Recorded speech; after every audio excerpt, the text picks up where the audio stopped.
中国股市今年6月中旬发生了自2008年全球金融危机以来最严重的一场波动。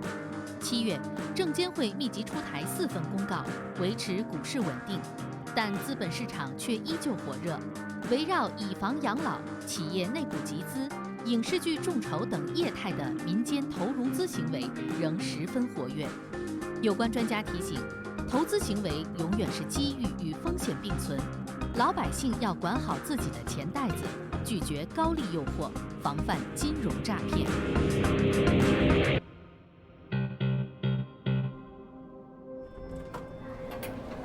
你看看我们这个保险产品，新的，哎呀，太贵了，这上面的条款都是非常清楚棒的。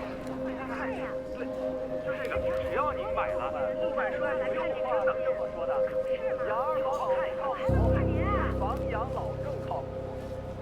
你们把这个房子的房产证呢拿到我们公司来，将来每年我们公司都会返还给您4%到6%的利息。以房养老服务呢是有国家红头文件的惠民服务。假如说现在你们手上有一套价值150万的住房，就从房我不给薪水，你把这房子往我们手里放，你每个月还能挣钱。这个您完全不用担心啊！你看看我们这后面好近100块钱，不用200块钱，非常高的。这投资投的是咱们自己的，不仅能有更好的晚年生活，还不给子女添麻烦。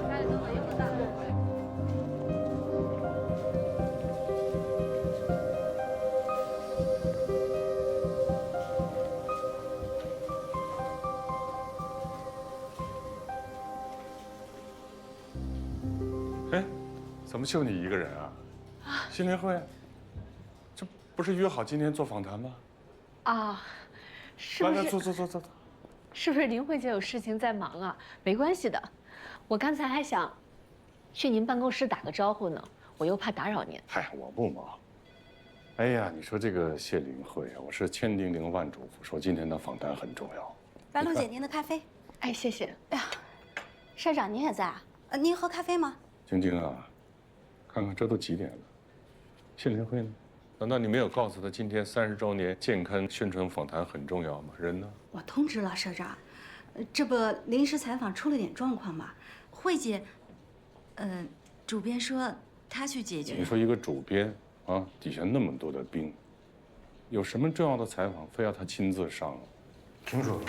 别的那人可不简单。什么意思啊？民间人士部消息啊，好像说上头要用他替了咱们主编。就他，一个主持人做咱主编？不是吧？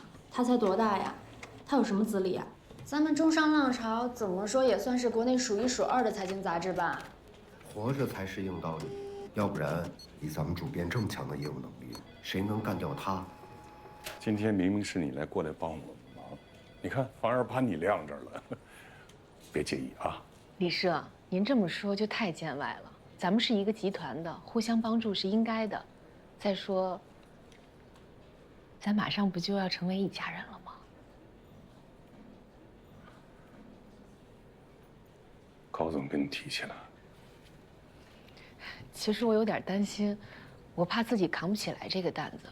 李社，您是领导，又是我的前辈，到时候您一定要多教教我。姑娘，你这是？我是来应聘的，您是？业务经理。哦，孙经理，这是我简历。这是你啊？这是我年轻时候照片。谁介绍你来的？惠凯栋栋哥。栋哥介绍来。那就别说别的了，我就直接给你介绍吧。哎，好不好？哎。刚才进来的时候看到了是吧？啊。我们这个鼎丰国际啊是个大公司，国家直接授权，有资质，有执照。我们现在主打的是这个养老的新项目。哦。老年人把这个房产抵押给我们公司，我们就会按照年化4%到6%，每年给他返这个养老金。而且在抵押过程当中，甭管是自住也好，出租也好，完全不受影响。哦，这么好呢？你以前是？我以前是卖保健品的。你要是做这个，比起来你卖保健品，一成和高太太。我这么说吧，你把老年人哄高兴了，把这个协议一签，1年下来，我不多说啊，1辆车没了。真的假的？而且，你可以告诉所有人，我们还要退出机制。就如果你觉得不合适，在抵押期间，你说收回来，随时收回来。还可以这样？哦。所以整个我们这个系统非常非常的完整。就是在这个过程当中，你怎么和老同志？孙经理，你那客户谈下来了，你去签一下。来看一下，现场教学。哎。啊，签完了。哎。李老师。哎，大妈，您这是弄完了哈？得嘞，我这签完了，咱们就可以了。来，大妈，你去把那个大妈的那个礼品给拿一下，好吧？好。来，大妈，从现在开始，每个月您的这个养老金就按时给您打到您的账户上。谢谢。而且今天签约，我们有签约大礼包，您看一下。啊，这么多。米面油锅什么都有。是的。不用您自个儿拿，一会儿我给您安排好车，把您送到楼下，我们有人给您提到楼上，好不好？谢谢。以后这些事儿您就甭再操心，以后家里面有任何需要，随时给我们打电话。好。从此以后，您就和干活没关系了。好的。家里边弄个灯泡啊，拧个螺丝啊，跟我们说，第一时间把人派过去。好，好不好，大妈？好的。啊，好的，欢迎啊，谢谢啊。以后我去看您去。好的。您要没事路过，随时上楼来，好不好？送一下大妈。啊。好。哎，李老师，你看这是我们的油，这个和面。哎，那拿好了，你有什么事儿以后尽管找我们，大事小事都是我们自己。这就成了。成了。太厉害了。还行是吧？佩服。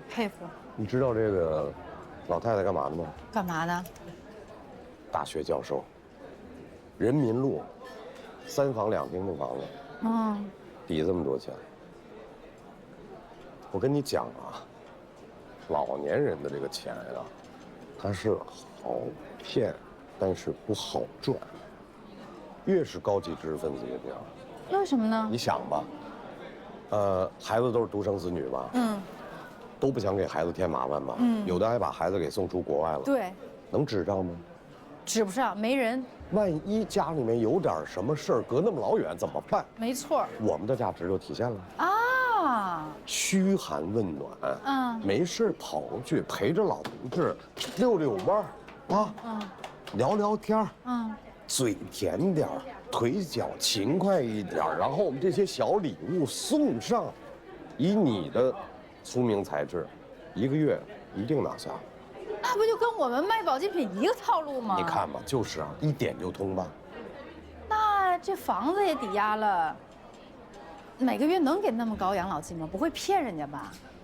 怎么会出现骗？看这天天这，真金白银。这么高利息付着，公司赚什么呀？咱们赚什么呀？这不活雷锋吗？就不明白这么点事儿呢。我们是不是把房产拿来抵押了？抵押我们是不是得钱？我们拿得来的钱去做投资，投资的收益就是老年人的养老金。在整个的这个过程当中，公司挣一个手续费，咱们就挣提成了。那要是赔了呢？没有赔，没有赔，到里边来。怎么会赔？这个念头在脑子里面就不能有。真要是有人问，就告诉他，我们背后有非常强大的专业的投资团队。就真要是亏，那是亏公司又不亏个人啊。那公司亏了，我们这上班的喝西北风啊。你说你也是个在大公司待过的人，你怎么在这些问题上就这么拧巴？你如果要是跟老同志说会亏，他们能把房产抵押过来吗？不能啊。所以必须要赚，而且还不能赚特别多。为什么？容易让人不相信啊。他把这个房子给抵了之后，最后是亏是赚，他说了算吗？你甭说亏还是赚，最后那个房子是不是他的，都两说。这不违法呀，我可别给自己找麻烦呢。120个放心，咱们公司背景多厚啊！你知道和这些老人签的那个合同5、6份，抵押合同、借贷合同、委托合同，所有那些合同，公司花了大钱，专业的律师团队做出来。人老同志非常喜欢，觉得咱们很专业。其实绕，把他们绕进咱免责。我告诉你一个特高级的词。法律闭环。这什么公司啊，这么厉害？杨总知道吧？我给你看一下。参与的项目非常多，投资行业、金融行业、2级市场，全部都参与，而且都是深度参与，人脉非常广。你看这外国老头吗？罗伯特知道吧？不知道。华尔街大鳄，纳斯达克前 CEO， 你看，很好的朋友。哦。领风投资知道吧？这也是咱们杨总哥们儿。马仔。他轮不上他当哥们儿，这太牛了！这在行业里面就是这样的地位。你知道啊，你如果不这么横，你就没有话事权。有了话事权意味着什么呀？搭建规则，是不是？是一个简简单单。孙经理，哎，张大爷的合同谈好了，等您来签字了。好，来，有一单，你等我一下，一会儿回来接着说。走。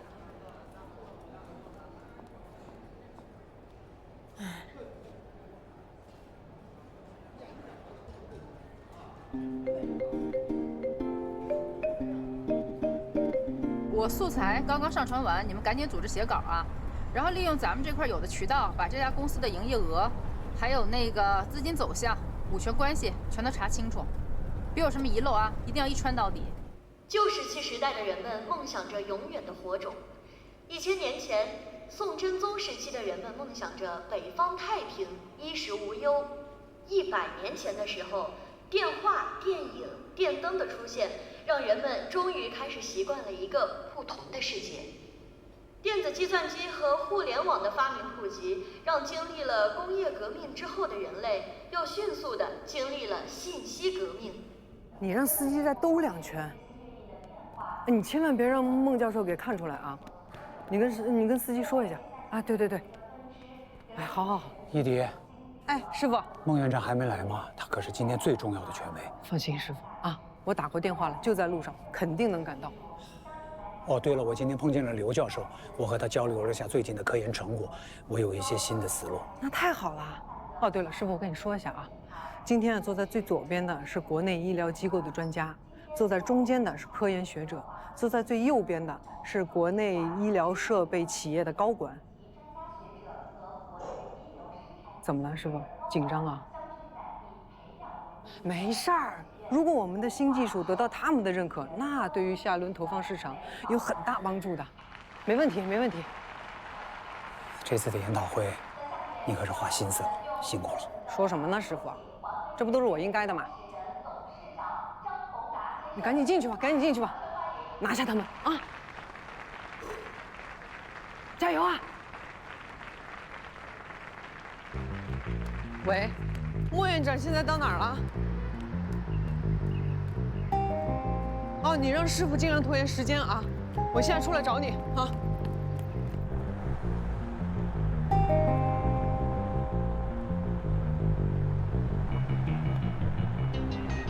好像应该是刚才那个路口。不好意思啊，院长，这块路我不太熟，错过了个路口，前面绕一下很快的。好。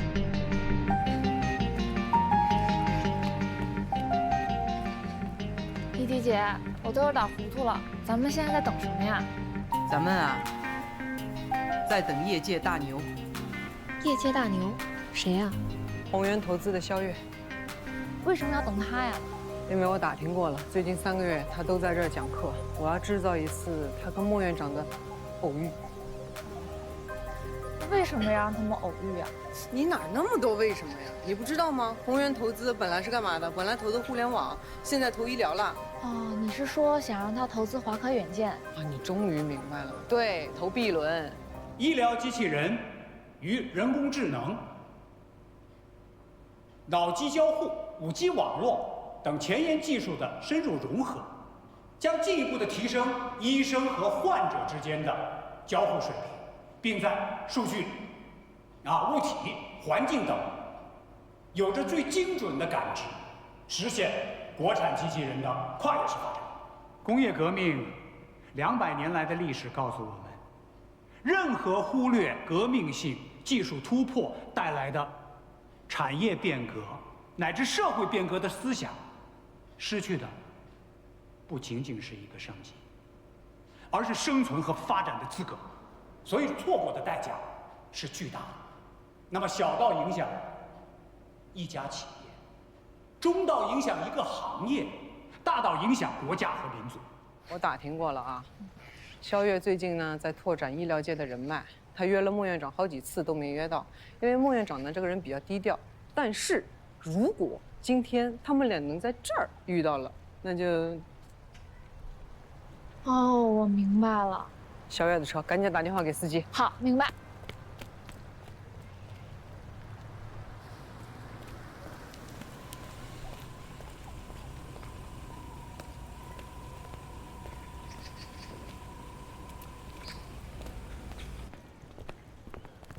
肖总，哎，肖总，您好。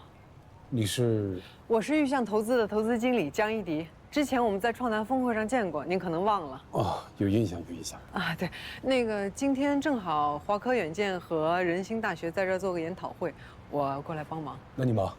啊。一迪姐，孟院长到了。孟院长，哎，孟院长，辛苦辛苦辛苦辛苦辛苦。嘿，一迪啊，哎，今天可能耽搁了吧？啊，没有，时间刚刚好。啊、辛苦辛苦。啊，肖总，我介绍一下吧，这个是宏源投资的肖总，肖总，这个是仁心医院的孟教授。孟院长敬仰大名，幸会，一直想见你，没机会。这是我的名片。孟院长，咱们时间差不多了，我先陪您进去吧。我先过去。啊，您忙。哦，肖总，今天孟院长正好会就手术机器人的临床应用做一个演讲。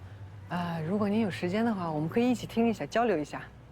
走啊！好，我给你带路。人工智能这个即将爆发性发展的领域，面对医疗这个关系到千家万户的家庭幸福的民生领域，我作为一名有理想的企业家，我有信心带领我的华科远见，做成民族品牌的标杆，做成手术机器人这个领域冲在最前沿的中国制造。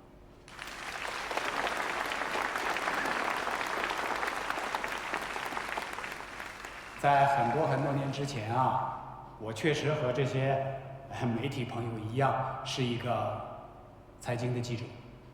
我追求的呢，当时是一定要我的报道是有温度的。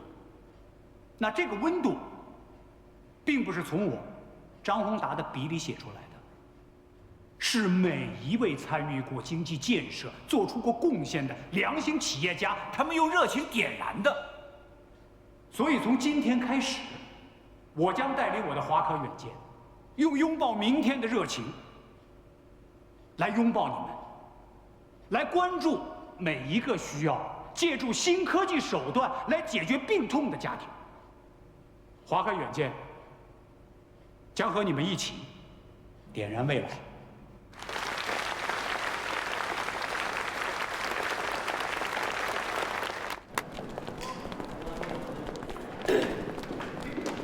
我可是见过很多创始人的演讲，但是他们跟你比起来，逊色了不少。今天来的都是专家学者，论专业技术和学术观点可都比我强。但是有一点，要论创业激情，你比他们都有感染力。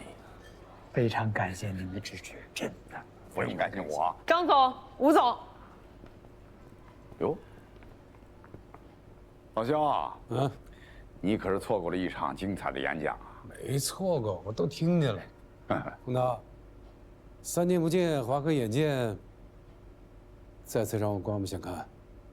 过誉了，过誉了。其实啊，我对你手中机器人未来的发展啊，还有几个不确定的地方。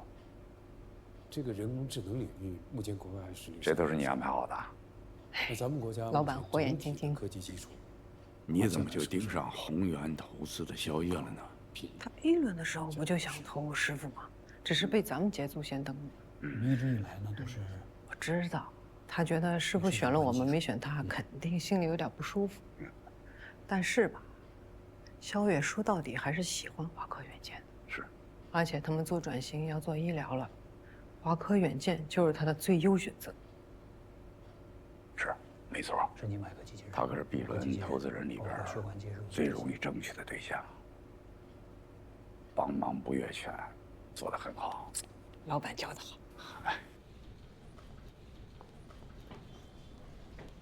哎，慧姐来了。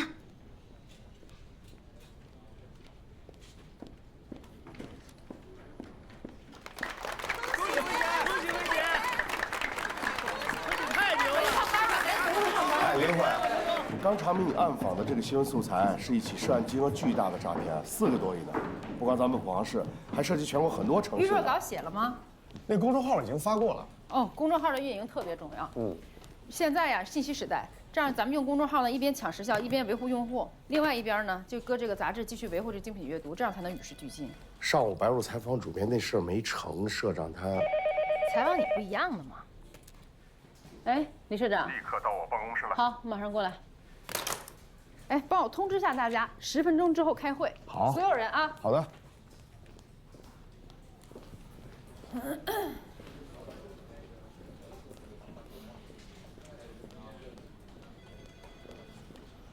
本末倒置。我们是新闻人，新闻在哪儿我在哪儿，我又不是明星，我接受什么采访啊？我只采访别人。这什么态度？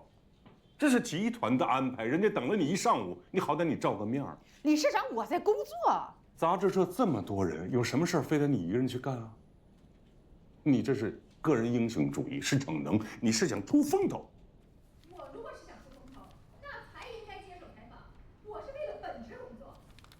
夏联会啊，你这演讲里边还有。咱们主编为什么跟社长这么不对付？不知道。哎，不懂了吧？咱们社呀，主编社长一直这样，主编重业务，社长重管理，但其实都是为了社里更好的发展。毕竟社长还要考虑广告经营嘛。老徐，你的稿子核实一下，我已经给你圈出来了。好的呀，我再查一下。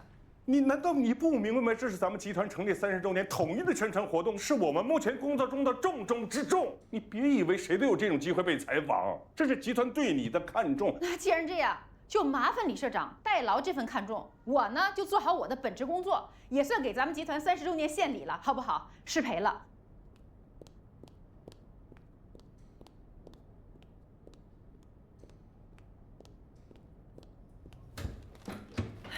坐，都坐下吧。你们刚才进行到哪儿了？来，咱们继续。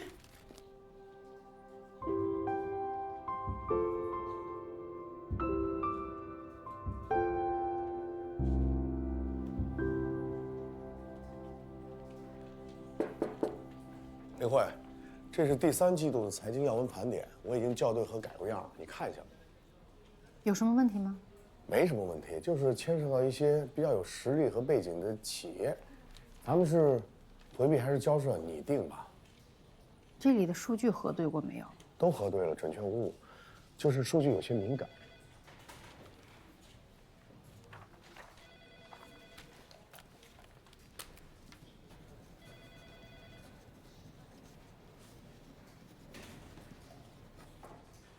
哎，咱们需不需要？不需要。中商浪潮所有刊出的内容，我负直接的责任。不敏感做什么新闻呢？哎，对了，那个无忧咱们怎么处理？现如今恐怕谁都保不了他了。他舅舅是咱们教育局的考副局长，那跟他工作能力也没有关系啊。你说他干的什么事儿啊？咱们团队费了多大劲，打通了多少关节，才卧底到这个诈骗集团的内部。他可好，因为自己害怕临阵脱逃，差点把整个计划全都给毁了。他这样还当记者啊？一个这么没责任、没担当的人，你怎么去留他？好吧，那我去跟他说，我现在的孩子跟咱们那会儿真是不可同日而语，没法过高的要求他。你说现在，又得迁就客户，又得迁就市场，难道还要我迁就他这么有背景、没能力的这么一个新人？那谁来迁就读者呀？怎么留住读者呀？吕健，这不是我一个人的好物。我刚进中商浪潮那会儿，进来老编辑就跟我说，记住了，中商浪潮的宗旨是什么？就是要为每一个投资者的每一分钱做有价值的帮助。你说，财经新闻是什么？财经新闻就是告诉你，你的钱怎么赚的，怎么花的，怎么赔的，怎么被人偷的。我们过去搞新闻，那搭条命都是非常可能的。现在呢，也真的不能都怪旅社，咱们那会儿真是竞争对手只有同行，现在倒好，新媒体移动端。只有活下去才能求发展，但关键是方法不对呀。是现在的读者阅读习惯改变了，但是不意味着不需要好的内容啊。好的内容永远都是王道，你否则你靠什么留住读者呢？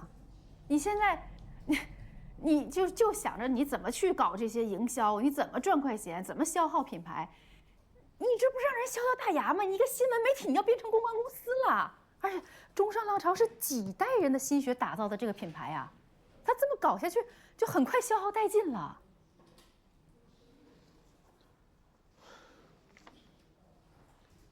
今天那个来采访的白露，你听说了吗？他不就想上位吗？你都知道了。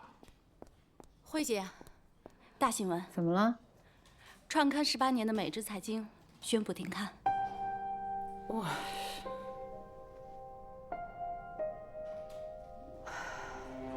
又一个我们熟知的报纸倒下了，《每日财经》将于明年1月1号起正式停刊，报社员工将在集团内部采用全员竞聘的方式重新确定岗位。你不是在出差吗？随着互联网新媒体的崛起，传统媒体似乎走进了一条。我在单位呀，怎么了？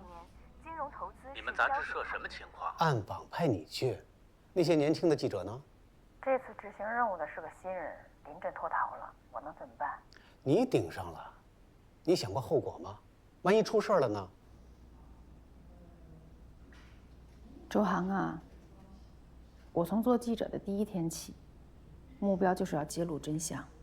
那我现在坐在主编这个位置上，只能意味着我牺牲更多，责任更大。而且你也不是第一天知道我呀。我尊重你的职业追求，但你现在肩负了更多，知道吗？你要为更多的人负责。是，我理解你说的。我以后注意好吗？哎，你是不是今天的飞机回来呀？几点啊？我昨天就回来了。你昨天就回来了？临时出点状况，我直接来公司了。怎么没跟我说呀？一直在开会，刚刚有点空。你看你吧，你还说我，你这一工作起来也是不管不顾的呀。啊，我记得你跟我说今天晚上要到妈那儿吃晚饭，我陪你去。哟。你有时间呢？当然有时间了。好了，不说了，见面说。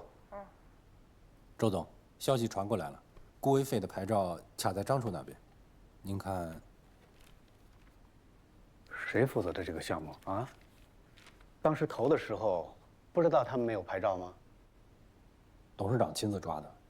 听说他和力能环境的魏总私交很好，所以。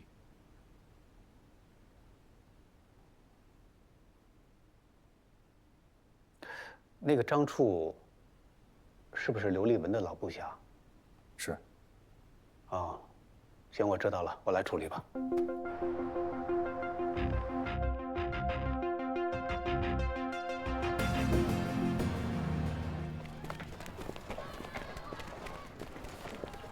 哎呦呵！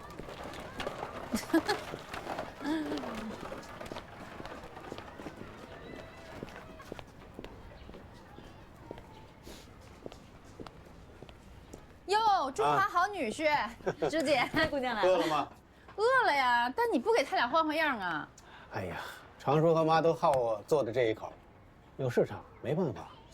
哎，那黄瓜洗了吗？给我来一根。啊，谢谢。你们先忙啊。哎，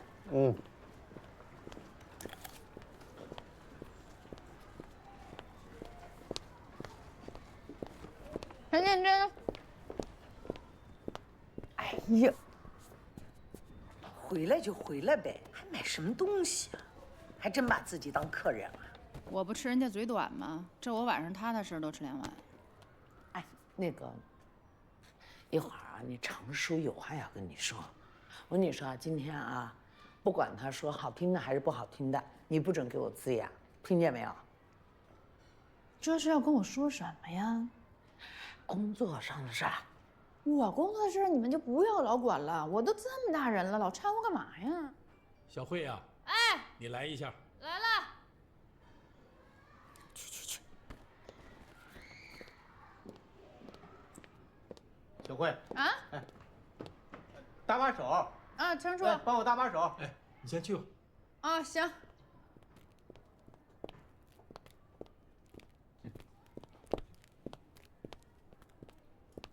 你不怕添乱呢？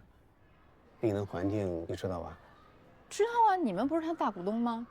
对啊，我给你个内部消息，你可以深挖。但是今天晚上答应我一个条件，心平气和，好好吃饭。不是这要干嘛呀？我刚才一进来，妈也是神神秘秘的跟我说，你们要弹劾我呀。程叔还有2个月就退休了，我知道他现在安排这个安排那个，一方面是为了自己走了之后留一个好的口碑，另一个，他还是为你考虑的。哎呀，不要这样好不好？我都这么大了，你不要老是给我操这种心，而且我的工作大家不要参与啊。我就知道你会这么说，你能不能今天晚上顺着点儿？你这样做的话，让妈夹在中间很为难的，懂吗？再说了，程叔这么做，为你好，出发点是好的吧？你不能否认这一点吧？啊？你先说那个艺能环境到底怎么回事？他们一直没能拿到顾威费的牌照。哇，马上 IPO 了，这事儿瞒不住呀。当然。你怎么着？有什么计划吗？当然有了，想知道吗？我们算达成协议了。今天晚上好好吃饭。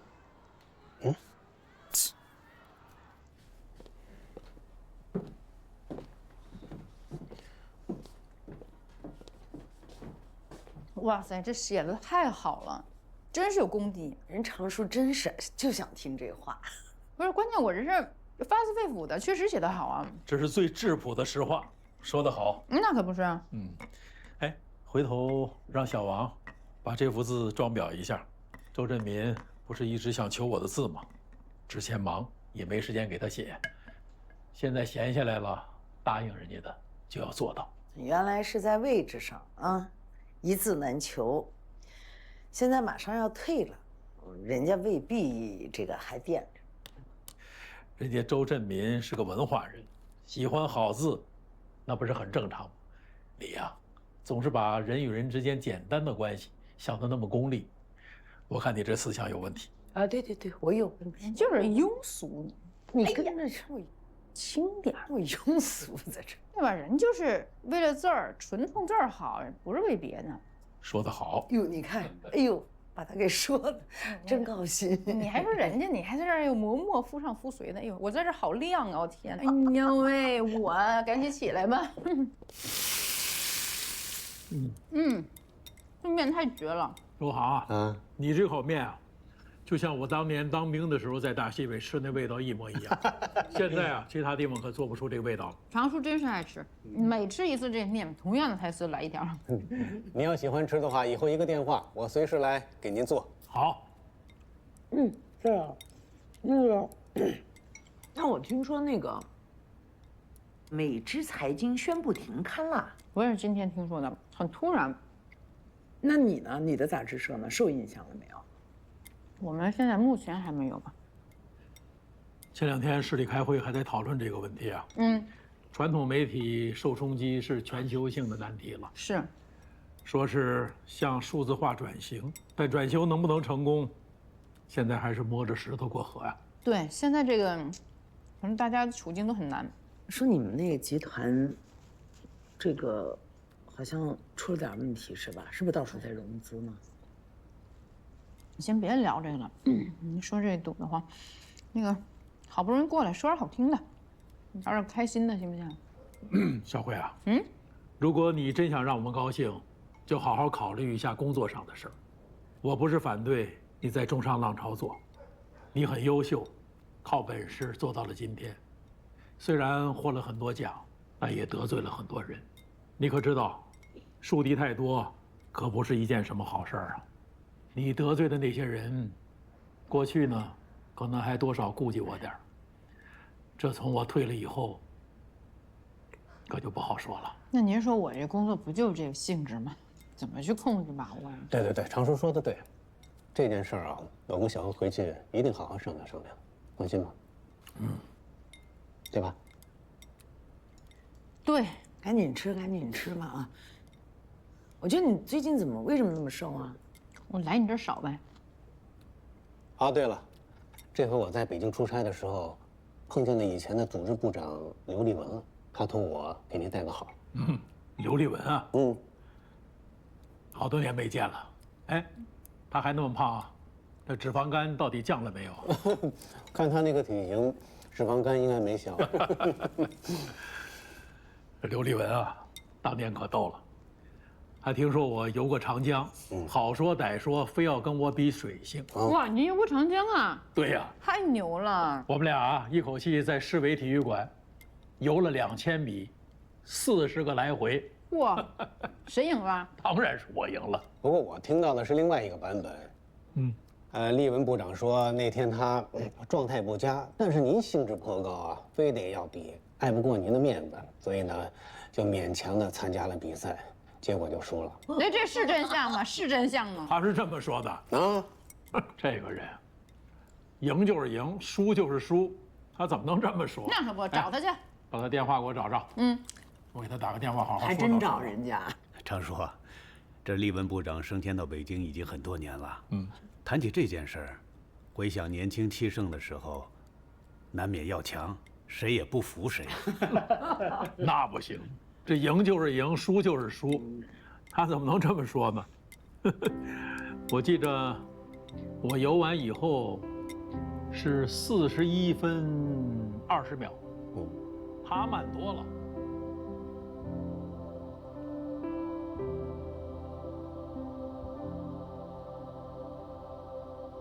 你一会儿开车慢点啊！不是我开，周航开。周航开车你还不放心吗？那叫一个稳。我开车放心吗，妈？你跟我说的这件事儿啊，回头我给刘立文打个电话，不过一定要合法合规，必须符合政策。我明白，谢谢常叔。拜拜，常叔，你也别送了。我知道，我不送。走了，朱姐，拜拜啊。路上辛苦啊，辛苦啊，朱姐。走了，常叔。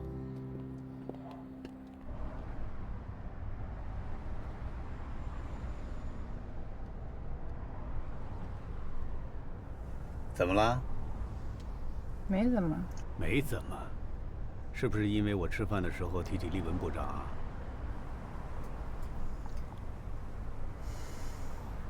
你都知道我不喜欢利用这种关系。哼，我就知道你自尊心太强了。小慧，人和人之间的关系啊，有的时候不要搞得那么复杂。该争取的时候要争取，不争取，好了，我不说了。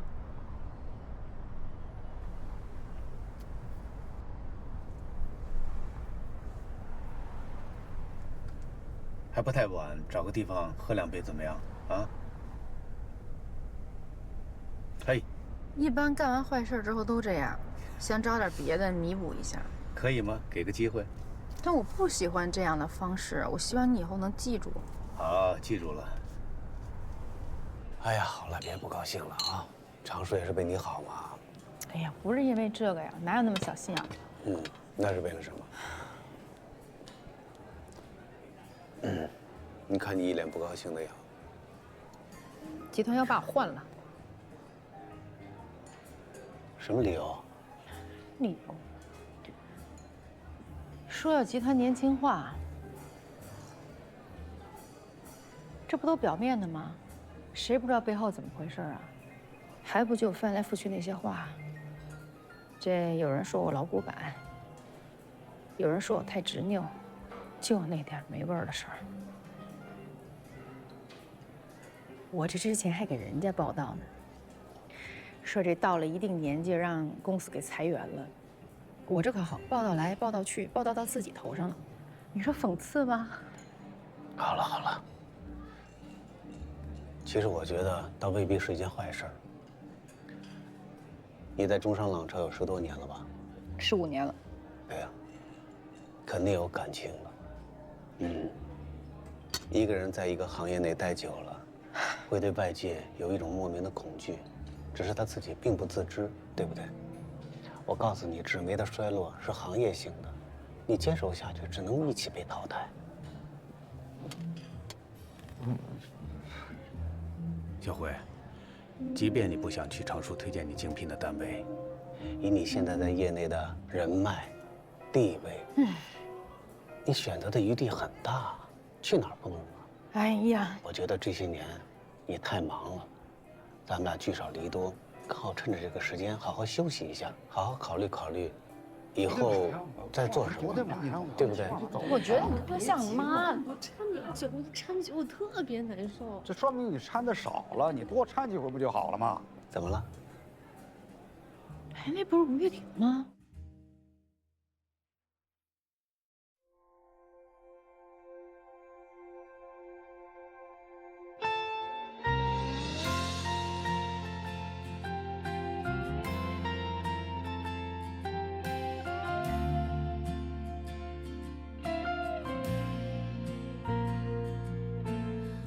坚持自己的追求和选择，我享受自己的荒唐和乖张，我纵容自己为理想变莽撞，我骄傲自己和你们不一样，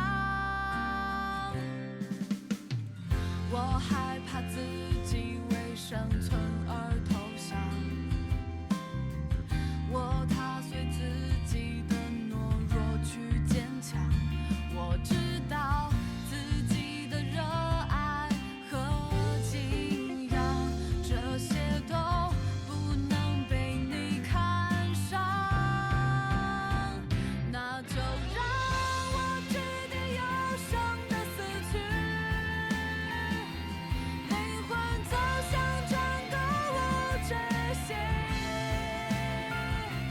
要用热血推翻世俗的命题，这就是我的理想主义，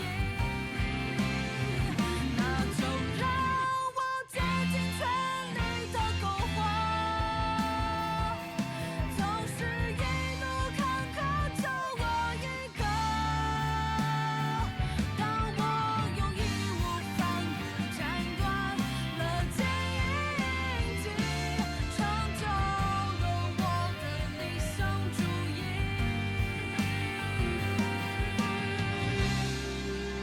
人生路上孤独常常不被理解，不必感伤。